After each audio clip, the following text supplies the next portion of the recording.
우리가 지금 잘 살아야 미래가 좋아져라는 개념으로만 우리가 생각했잖아요. 그런데 한 발 더 나아가서 지금 내가 이렇게 살고 있어. 그럼 내 미래를 볼까? 더 나은 미래를 볼까? 라고 더 나은 미래를 봤어요. 거기서 끝이 아니라 그 미래가 변형을 시키잖아요. 그 미래를 한 번을 더 진화를 시켜서 그 미래의 에너지를 실체를 가지는 것처럼 통찰을 딱 박아버림으로 해서 새로운 미래에 연결되면서 우리는 미래로부터 영향을 다시 받게 되는 거죠. 그래서 바뀐 미래 때문에 지금의 현재의 이영현이 바뀔 수도 있다는 거예요. 그게 미래생 효과라는 거죠. 들으면 들을수록 운이 좋아지고 나누면 나눌수록 행복해지는 책추남 나비스쿨. ICS 통찰 최면 전문가 이영현 선생님과 이야기를 나누고 있는데요. 아주 독특한 관점 중에 하나가 앞서도 얘기했지만 미래생에 관한 이야기인데요. 저는 책을 많이 봤지만 미래생 효과라는 거는 사실 처음 들어봤거든요. 네. 다시 한번 좀 미래생 효과를 좀 말씀 주시면 네. 우리 구독자들이 도움이 될 것 같고요. 네. 이 미래생 효과를 좀 스토리가 있으시잖아요. 에피소드가. 네. 그것과 함께 좀 설명 주시면 네. 좋겠습니다. 미래생 효과라는 건 지금 현재 내가 가지고 있는 내적 표상과 연결되어 있는 미래상을 우리가 가서 확인을 하고 그리고 그것으로부터 통찰과 분리로서 그 생에 자유를 부여하는 거예요. 그랬을 때 그 수많은 경우의 수 중에서 나에게 더 유리하고 더 진화된 어떤 미래가 다시 재연결이 이루어지거든요. 그랬을 때 더 진화된 미래로부터 그 진화된 에너지를 현재의식이 재통합함으로 해서 새로운 각도에서 통찰을 얻어오는 거잖아요. 새로운 에너지를. 그걸 이제 미래생 효과라고 합니다. 아주 쉽게 얘기하면은 이번 생을 잘 살면 미래생의 내 다른 미래가 진화된 미래를 살아갈 수 있는 가능성을 연다 이렇게 얘기를 하시는 건가요? 아니죠. 그거보다 훨씬 더 심도가 깊어요. 왜 그러냐면 사실 우리는 시간이라는 개념을 과거, 현재, 미래 이렇게 일방적인 방식으로 흘러간다라고 생각하잖아요. 그런데 제 가설일 수도 있지만 제 체험에 의해서 제가 봤던 시간 개념은 그게 아니라 과거와 현재와 미래가 동시에 뭔가 중첩되어 있는 그런 형태로 저는 느껴졌거든요. 그런데 여기서 문제는 뭐냐면 우리의 현재의식이 지나치게 과거라는 에너지에 굉장히 많은 집착으로 고착되어 있다는 거예요. 그랬을 때 이 미래와 과거와 현재라는 개념이 중첩된 상태에서 이렇게 가장 조화롭게 흘러가야 되는데 우리의 현재가 현재로서의 역할을 하지 못하고 과거의 반복으로서 과거에 고착돼 있게 되면 흐름이 막히게 돼요. 흐름이 막히게 되면서 진화된 미래의 에너지를 받을 수 없는 상태로 대부분 살아가고 있게 되거든요. 그랬을 때 전생을 열어주잖아요. 전생을 열어주게 되면 이 흐름이 트이게 되는 거예요. 그랬을 때 미래의 에너지도 흐르기 시작하죠. 흐르기 시작하는데 여기서 더 심도 깊다라고 제가 말씀드린 이유는 우리가 지금 잘 살아야 미래가 좋아져라는 개념으로만 우리가 생각했잖아요. 그런데 한 발 더 나아가서 지금 내가 이렇게 살고 있어. 그럼 내 미래를 볼까? 더 나은 미래를 볼까? 라고 더 나은 미래를 봤어요. 거기서 끝이 아니라 그 미래가 변형을 시키잖아요. 그 미래를 한 번을 더 진화를 시켜서 그 미래의 에너지를 실체를 가지는 것처럼 통찰을 딱 박아버림으로 해서 새로운 미래에 연결되면서 우리는 미래로부터 영향을 다시 받게 되는 거죠. 그래서 바뀐 미래 때문에 지금의 현재의 이영현이 바뀔 수도 있다는 거예요. 그게 미래생 효과라는 거죠. 예를 들어서 이제 설명을 해보자면 현생에서 그 일적으로 굉장히 이제 지쳐 있어요. 일적으로 이제 굉장히 지쳐 있고, 내가 먹고 살기 위해서 일하지 너무 피곤하다. 만성적인 피로에 이제 시달리고 활력 없이 살고 있는 내담자가 미래를 이렇게 봤어요. 봤더니 어떤 미래가 나왔냐면 굉장히 그 유럽의 시골에 양치기를 하고 있는 거예요. 그런데 왜 이런 IR이 그런 미래를 만들었을까요? 휴식을 원하는 지금의 상태의 갈망이 그렇게 진화가 된 거예요. 아, 나 지금 너무 피곤해. 일생을 이렇게 치열하게 직장 생활을 하고 돈 벌고 너무나 지치고 피곤해. 다음 생에 다시 태어난다면 나는 정말 휴식을 취하고 싶어. 라는 이 연결고리가 시골에서 양치기를 하는 방식으로 드러났던 거죠. 결국은 연결된 거예요. 그랬을 때 내가 현생의 입장이지만 과거의 전생의 인격이 돼보는 거예요. 그랬을 때 전생의 인격으로서 내 피로 때문에 당신이 시골에서 그렇게 살 필요가 없어요. 내 피로는 이 생에서 내가 알아서 잘 정화하겠습니다. 그러니 그 미래생의 인격은 당신이 알아서 가장 자유롭게 진화하세요. 라고 이렇게 놔주는 거예요. 그랬을 때 참 많은 내담자들이 자연스럽게 이 통찰만 했을 뿐인데 그 우리가 봤던 미래생이 자연스럽게 사라지면서 새롭게 바뀐 미래생이 드러나게 되더라고요. 참 신기하게. 그랬을 때 이분 같은 경우에도 그 양치기를 했던 전생이 사라지면서 어떤 새로운 미래생이 나타났냐면 굉장히 왜 지금 우리가 상상할 수 없는 어떤 미래의 어떤 그 도시에서 금융업 쪽에 일하는 전문직으로 보이는 남자인데 그 에너지가 너무나 활기차고 전문적이면서도 치열함이 없이 아주 여유 있게 모든 일과 인생을 즐기고 있는 그런 충만한 에너지가 느끼는 그런 어떤 미래생을 본 거예요. 그랬을 때 그 미래생에 있는 그 사람이 결국은 나잖아요. 그랬을 때 그 사람이 지니고 있는 그 정체성의 좋은 에너지를 내가 다시 내 걸로 통합을 하는 거예요. 그러면 이 사람은 그 여유를 다시 내 걸로 받아서 지금 현실 속에서 같은 일을 하면서 마치 그 미래생의 남자인 것 같은 느낌. 인생을 즐기게 되고 여유감을 찾게 되고 안정감이나 이런 부분을 같이 만끽할 수 있게 그렇게 이제 통찰을 연결시키는 작업이 미래생 효과고요. 그랬을 때 이제 그분 같은 경우에도 세션을 하고 나서 자기 일을 대하는 거 그리고 인생을 살아갈 때 활력 이런 부분에서 좋은 피드백을 주고 계시거든요. 그게 이제 미래생 효과라고 생각하시면 됩니다. 퓨처 라이프 이펙트가 되겠네요. 네, 그래서 네. 전생은 에너지를 풀어내는 역할을 하고 네. 또 미래생 자체가 진화된 에너지를 진화된 재통합하는 에너지를 다시 거죠. 재통합해서 네. 이 현생 자체를 이 에너지들이 네. 다시 네. 변형시키고 더 나은 방향으로 가도록 한다.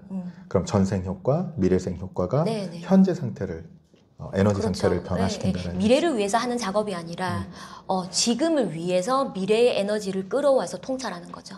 참 네. 상당히 독특하죠, 여러분. 네. 상당히 재밌는 작업일 것 같은데요. 그러니까 그러면 또 그것도 떠오르긴 해요. 다중우주론도 수많은 우주 중에 나의 선택에 의해서 어떤 우주를 살게 될지 정한다는 거 아니면 리얼리티 트랜서핑도 이제 그런 얘기들을 하고 있는데 그런 이야기들이 좀 종합적으로 떠오르긴 하네요. 자, 그리고 또 책을 보시면 또 전 이 부분도 되게 재밌었어요. 남들이 뺏을 수 없는 것을 가져야 진짜 우월해지는 거야. 당신의 내면에 당신만이 가질 수 있는 것을 가져. 타인이 결코 손댈 수 없는 걸 말이야. 의지가 약해지려고 할 때 이기려고 애쓰지 말고 그냥 그 감정에 몸을 맡겨. 강물에서 그 흐름을 따라 흘러가다 보면 원래 자리로 다시 돌아올 테니까. 이 부분 상당히 재밌었는데요. 남들이 빼앗을 수 없는 것을 가져야 진짜 우월감이다. 이 부분 좀 얘기해 주실 수 있으세요? 굉장히 우리가 지금 경험하고 있는 많은 카르마 그리고 내적인 고통이 제가 생각했을 때는 타인에게 초점을 맞추는 시선에서 저는 온다라고 생각해요. 그래서 제가 하고 있는 또 다른 프로그램인 ICS 정화와 소통에서도 제가 아주 중요한 부분으로 우리 프로그램에 참가하시는 수강생 분들에게 어떤 이야기를 하냐면 철저하게 내 길을 가라, 내 방향을 잃지 마라, 이렇든 저렇든 내 안에 초점을 잃는 순간 모든 것들이 깨져버리게 된다. 이런 이야기들을 참 많이 하는데요. 결국은 그 맥락 같아요. 우리가 타인을 계속해서 초점을 맞추고 타인을 보게 되면 끊임없이 흔들릴 수밖에 없죠. 타인의 기준에 맞추면서 나를 뭔가 위축시키고 타인의 기준에 맞추면서 나의 옳고 그름과 나라는 정체성을 결정지어버리고 그리고 타인과 나의 인생을 비교하면서 늘 불안함에 시달리고 자격지심에 시달리고 거기에서 지나친 어떤 욕심이나 이런 고통들이 생기기도 하고 그래서 결국은 사실 우리 모든 영혼은 자신의 어떤 그 윤회의 숙제에 자신만의 길을 걸어갈 뿐이거든요. 그랬을 때 누군가랑 비교하는 것이 아니라 지금 내가 내 방향을 잘 가고 있나? 내가 이 세상을 잘 살고 있나? 지금 내 마음의 상태가 어떤가? 지금 내가 누리고 있는 게 무엇인가? 사실 이 부분에 초점을 맞췄을 때, 그럴 때 결국은 여기서 나오는 그 메시지, 남들이 뺏을 수 없는 거, 사실 누가 뭐라고 해도 제가 마음속에서 저 사람 이상한 짓 하는 거 아니야? 라고 손가락질을 해도 제가 제 마음속에서 누가 뭐라 해도 나는 지금 내 영혼이 가리키는 방향을 잘 가고 있어. 흔들림 없이. 그러니 나는 후회하지 않아. 앞으로도 열심히 이 방향을 따라가면 돼. 이랬을 때 그 사람들이 이걸 뺏을 수 없잖아요. 그죠? 그걸 이제 말하고 있는 거라고 저는 해석을 하고 있습니다. 주위에서 그렇게 말씀하실 것 같은데요. 프로그래머 하다가 나와가지고 갑자기 아, 최면하고 아니요. 미래생 효과 얘기하고 그런데 프로그래머 할 때는 제가 욕을 많이 들었습니다. 네. 더 열심히 하란 말이야. 이거밖에 못해. 예, 했는데 사실은 오히려 이 일을 하면서 저는 너무 분에 넘치는 칭찬과 감사하다는 피드백을 너무너무 많이 듣고 있어요. 그래서 사실은 정말 행복합니다. 이 길을 가는 게. 네. 네. 자, 또 여기도 되게 재밌는 것 같아요. 불안함에 관해서 현대사회에 너무 불안함에 많이 시달리잖아요. 근데 여기 기억하시겠지만 그 불안함에 관해서 네. 얘기도 한번 들려주시면 네, 좋을 네. 것 같아요. 정말 우리 현대를 살아가는 사람들 중에 불안함 없이 사는 사람은 없는 것 같아요. 겉으로 막 폭력적이고, 막 공격적인 사람도요, 실제로 그 속을 이렇게 무의식을 뜯어보면 불안함에서 공격성이 나와요. 저 사람이 나를 어떻게 할까봐 내가 미리 방어하기 위해서 비난하고 공격하는 경우들이 굉장히 많거든요. 그런데 이 불안함은 인간사에서 어쩌면 가장 근원적인 어떤 감정 중에 하나일 것 같아요. 왜냐하면 우리가 인간으로 첫 인생을 살기 시작했을 때 먹고 살아야 되잖아요. 내가 조금만 뭔가 열매를 따지 못하고 먹을 걸 채취를 하지 못하면 바로 굶어 죽을 수도 있고, 그리고 짐승에게 공격을 받을 수도 있고, 어떻게 될지 모르는 불안전한 환경 속에서 인간의 진화가 시작이 되었잖아요. 그렇기 때문에 불안함은 생존을 위해서 생긴 굉장히 본능적인 감정이라고 생각하는데, 제가 이 ISIP를 진행하면서 이 불안함에 대해서 참 안타깝기도 하고 어떤 방향으로 가야 되냐라는 생각을 해봤던 게 이런 거였어요. 너무 많은 분들이 안정을 원하잖아요. 저는 정말로 안정적으로 살고 싶어요 라고 이제 원하는데, 제가 되게 인상 깊었던 어떤 영혼의 메시지가 이거였어요. 너는 안정에 대한 너의 집착이 너의 모든 안정을 파괴하고 있다 라는 어떤 멘트였거든요. 결국 이 불안함의 에피소드랑 같이 다 연결이 된다라고 보는데, 어떤 패턴들이 학습이 지금 현재 굉장히 많이 되어 있냐면, 우리는 수많은 생을 거치면서 온갖 트라우마를 다 경험해 봤을 거예요. 누군가에게 잔인하게 살인을 당해보기도 했을 거고, 전염병 때문에 나를 비롯한 내 가족이 정말로 잔인하게 다 죽어가는 모습도 봐야 했을 거고, 우리가 지금 이 시대에서는 상상할 수 없는 최악의 고통, 최악의 어떤 트라우마를 다 경험을 했고, 그것들이 지금 우리의 무의식 속에 다 강인이 되어 있는 상태거든요. 이런 트라우마가 있는 상태에서 어떻게 인생은 100% 안전한 거야, 인생은 너무나 살만해 하기가 쉽지 않을 거예요. 왜냐하면 나는 너무나 고통을 많이 당해봤기 때문에 그 학습된 데이터를 가지고 태어났잖아요. 그러면 이미 인생은 위험한 거야. 언제 어떤 일이 터질지 몰라. 언제 어떻게 파괴되고 극단적인 파멸이 일어날지 몰라 라는 전제를 다들 깔고 있어요. 그랬을 때 굉장히 많은 사람들이 어떤 방식으로 이 불안함을 다루고 있냐면, 불안함으로 불안함을 다루고 있는 거예요. 굉장히 큰 불안함을 막기 위해서, 어차피 인생은 완벽하게 행복할 수 없다라는 학습이 되어져 있거든요. 우리의 역사적으로 봤을 때. 그랬을 때 인생이 어차피 온전하게 행복하지 않다면 그럼 좋다. 내가 적당한 불행함을 부적처럼 유지함으로 해서 크게 파괴되는 걸 막자. 애초에 완벽한 행복은 없기 때문에, 그래서 끊임없이 내 스스로를 걱정하게 만들고 불안하게 만들고, 그리고 나는 불행해, 나는 이 부분이 모자라, 그러면 그렇지, 역시 인생답네, 역시 인생이 그러면 그렇지라고 하면서 마음의 그 안정감, 약간 불안한 이 느낌이 너무나 익숙하고 안정한 거예요. 내가 온전하지 않기 때문에 오히려 큰 파괴는 일어나지 않을 거라는, 이런 식으로 사실은 현대인들이 이 불안함을 부적처럼 안고 사는 거, 이런 패턴이 너무 많은 거예요. 그래서 이제 내담자 분들이랑 우리 프로그램 오시는 여러 선생님들한테 그런 얘기를 해요. 우리의 영혼이 우리에게 그렇게 힘든 상처를 우리에게 올려서 보여주는 이유는 너희 인생 이렇게 힘든 거 알지? 이번 인생도 힘들게 살아? 이게 아니라 이 전생과 지금 우리가 살고 있는 이 시대는 완전히 다른 시대의 다른 삶이다. 그러니 이 상처를 온전히 직시하고 이제는 놔버려라. 지금 이 시대는 너의 그 트라우마가 결코 반복되지 않을 수 있는 시대다. 라는 것을 끊임없이 우리에게 주고자 하는 어떤 신호이고 메시지라고 생각을 해요. 그래서 많은 분들이 그 무의식 속에서 내가 애써 불안함을 만들면서 큰 불행을 막고 있다라는 이 패턴을 보면서 굉장히 놀래해요. 그러면서 되게 와 선생님이 너무 허무합니다. 내가 왜 이렇게 살았죠? 라고 하고 이제 통찰을 하거든요. 이거하고도 내용이 연결되겠네요. 네네. 편안하고 행복하기만 하면 언젠가 반드시 불행이 오고 적당히 미리 불편하고 불행하면 큰 불행은 오지 않는다. 네, 그 말이죠. 딱 이 패턴을 가지고 네. 현대인들이 살아가는데 그럴 필요가 없다. 네, 그럴 필요가 없다라는 거죠. 우리는 전생을 반복하기 위해서 태어난 게 아니라 전생과 완전히 해방되어져서 새롭게 진화하기 위해서 태어난 시대거든요. 그런데 우리가 그 전생에 계속해서 고착되어 있다면 이제 이런 식의 패턴으로 흘러가게 될 수밖에 없다라는 거죠. 그럼 너무 억울하잖아요. 이 생은 충분히 안전하게 살 수 있는데도 불구하고 내가 죽을 때까지 애써 이제 불안함을 만들어내고 있는 상태를 유지하고 있다라고 생각해 보세요. 너무 안타깝죠? 그렇죠. 근데 그 뒤에 네. 또 이렇게 쓰셨어요. 네. 잠재의식에 했던 메시지 중에 어차피 죽음은 순리이니 그것을 두려워하지 말라고 했던 부분이 인상적이다. 네. 우리는 죽음의 베테랑이다. 네, 이것도 네. 좀 설명해 주시면 재밌을 것 같아요. 네. 사실 그 말이 맞잖아요. 우리 이 생만 산 거 아니잖아요. 근데 우리는 참 신기한 게 처음 살아본 삶처럼 죽음을 두려워하고 있어요.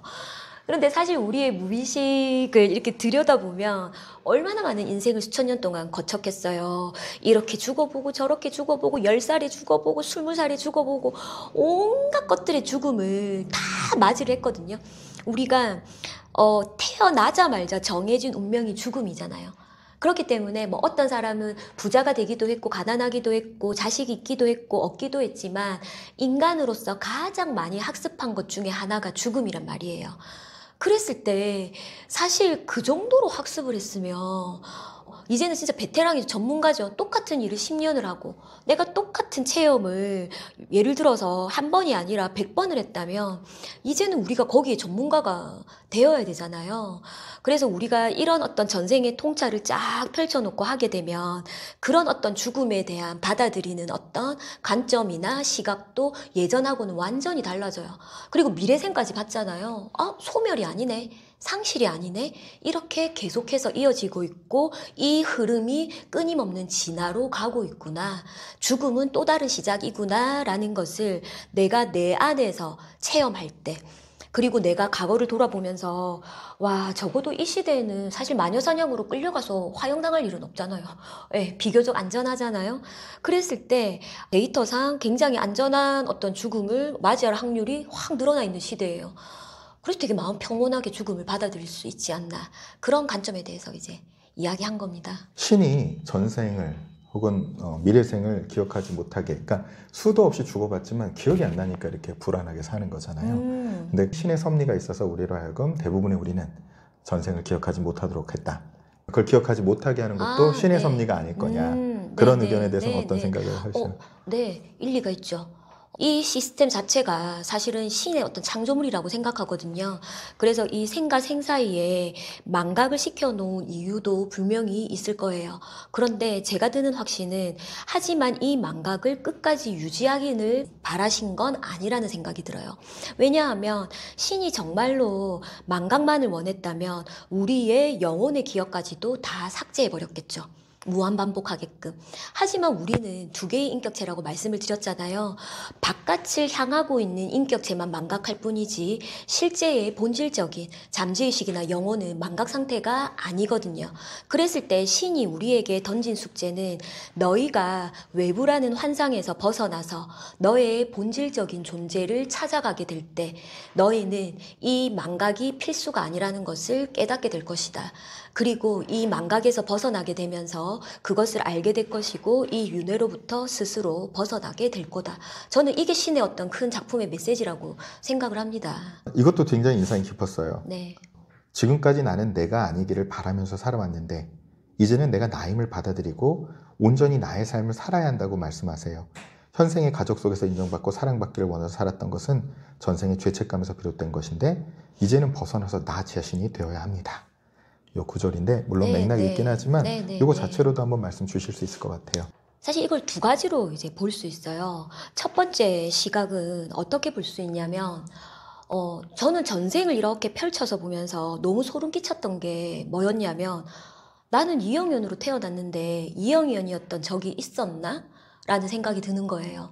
왜냐하면 겉은 이영현이지만 저의 모든 조각들은 14세기에 이런 경험을 했던 인격, 그리고 뭐 이집트 때 이런 경험을 했던 삶의 상처, 불가리아에서 이런 체험을 했던 누군가의 삶, 이런 것들이 마치 조각이 모여서 이영현을 만들었더라고요. 그랬을 때 과연 이영현은 그러면 어디에 있지?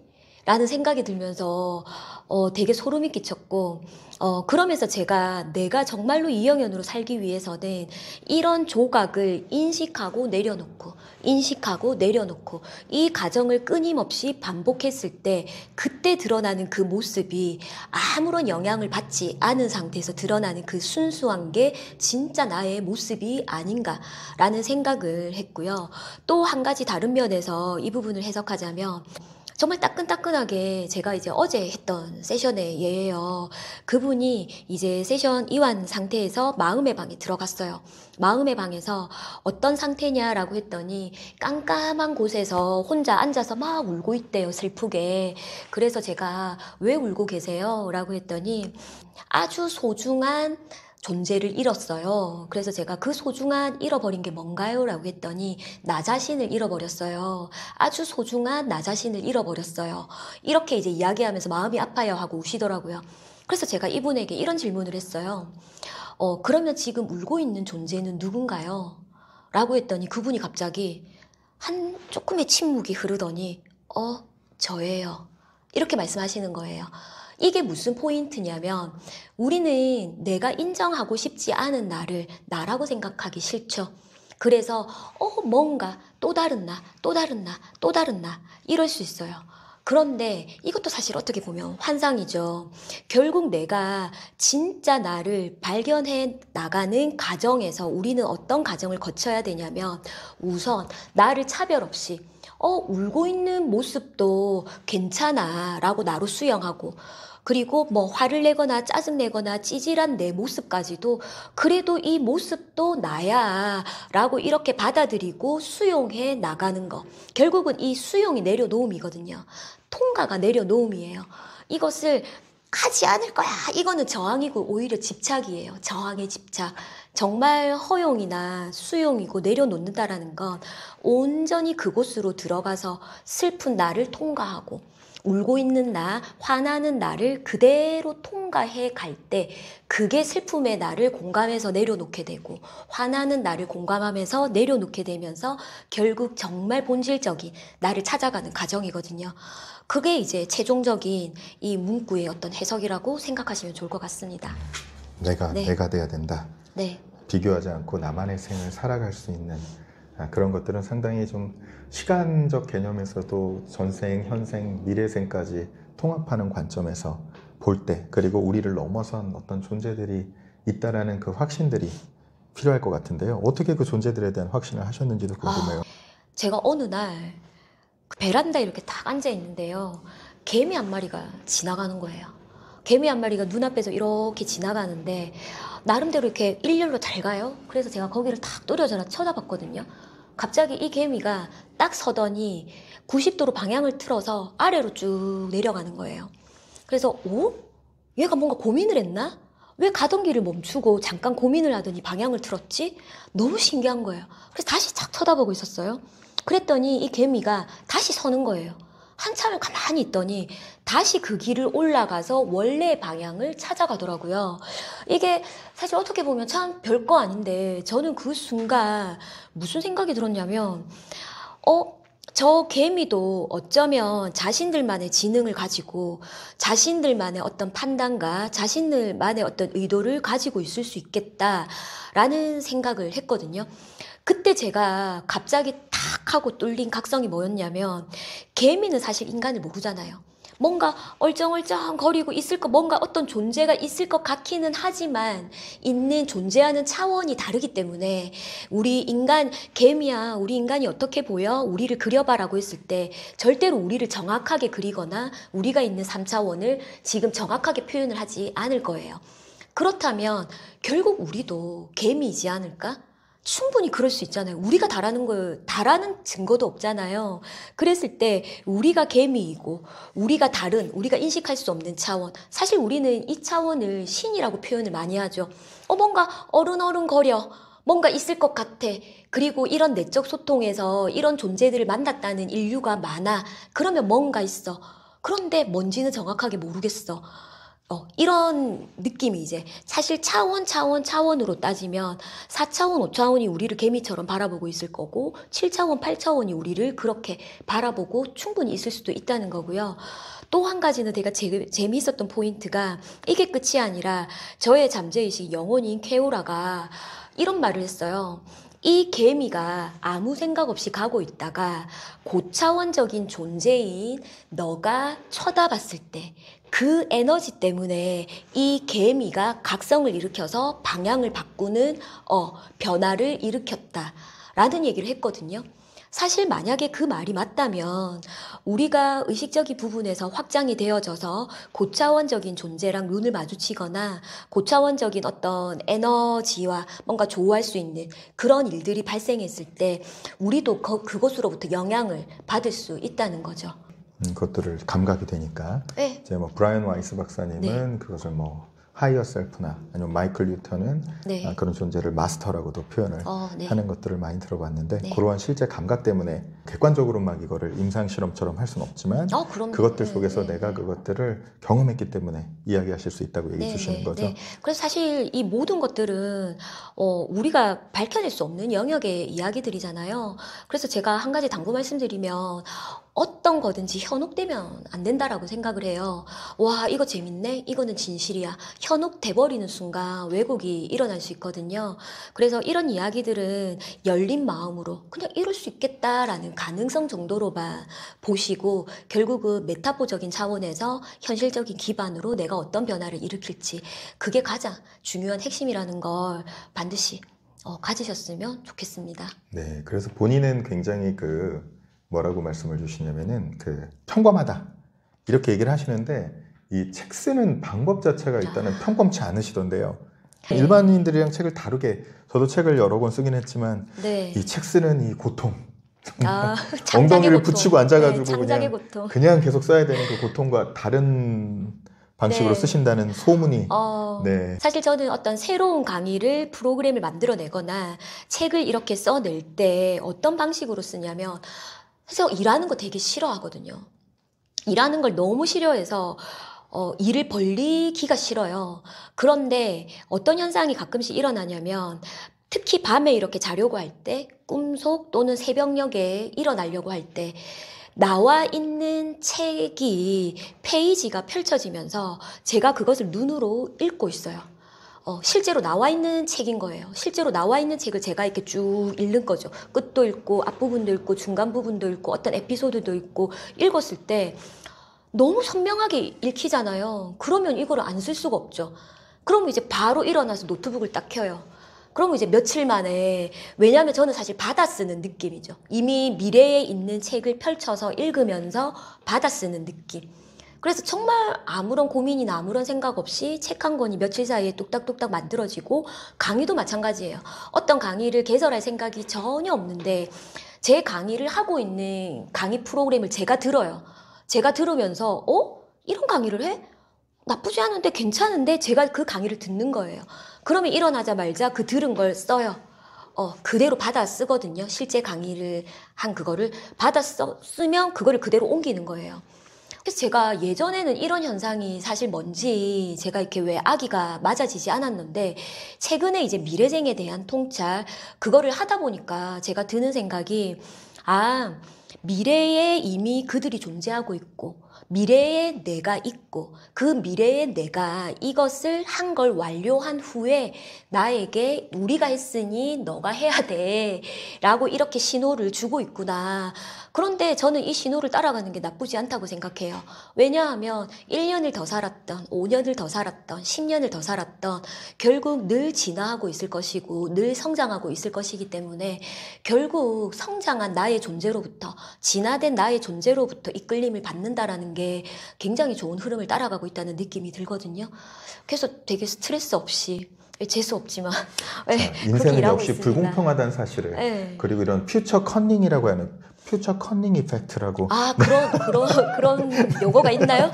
아니면 새로 방금 만드신 건가요? 네. 네. 하여간 좀 참 인생은 불공평합니다, 여러분. 네. 네. 그런데 이게 또 공평한 건 뭐냐면 사실 우리 되게 타고나길 특별하신 분들 계시잖아요. 타고났는데 태어나는 순간부터 전생을 기억하는 사람, 어렸을 때부터 되게 비범한 사람, 이런 분들이 계시잖아요. 누가 봐도 어렸을 때부터 이렇게 탁 재능이 있었던 사람. 그런데 사실 저는 정말 1도 그런 재능이나 능력이 없었던 사람이었어요. 오히려 다른 분들보다 훨씬 더 부정적이고 훨씬 더 많은 어떤 에고에 고착돼 있는 사람이었거든요. 그랬던 제가 단순히 제 내면을 탐구하고 정화하고 체면이라는 도구를 가지고 끊임없이 제 스스로 통찰해오는 특별한 것도 아니잖아요. 그죠? 특별한 것도 아닌 이런 흔한 어떤 이런 기법들을 꾸준히 했다는 이유로 이런 현상들을 경험하고 이렇게 인생이 바뀌게 되었어요. 그러면 저 같은 사람도 이렇게 변화를 했는데 오히려 저보다 훨씬 더 이런 쪽으로 빨리 공부를 시작하시고 저보다 훨씬 더 자신의 내면 공부를 많이 하신 분들이 왜 안 되겠어요? 더 좋은 조건에서 시작하시는데요. 그렇기 때문에 인생은 공평합니다. 여러분, 다음 부에서는요, 우리 구독자님들이 재밌는 질문들을 Q&A를 주신 게 있어요. 예를 들면 지금 4세 고시가 7세 고시 이런 얘기가 나오기도 하고 지금 네. 상황이 굉장히 혼란스러운데 이럴 때 어떤 생각을 갖고 살아야 되는 건지 이 최면 기법들을 이렇게 하다 보면은 또 태아 쪽으로 많이 가거나 그럼요. 이런 재밌는 얘기들이 있는데요. 정말 재밌는 얘기 많습니다. 네, 그 얘기들을 우리가 좀 이어서 또 같이 이야기 나눠보도록 하겠습니다. 네. 자, 수고하셨습니다. 네. 네.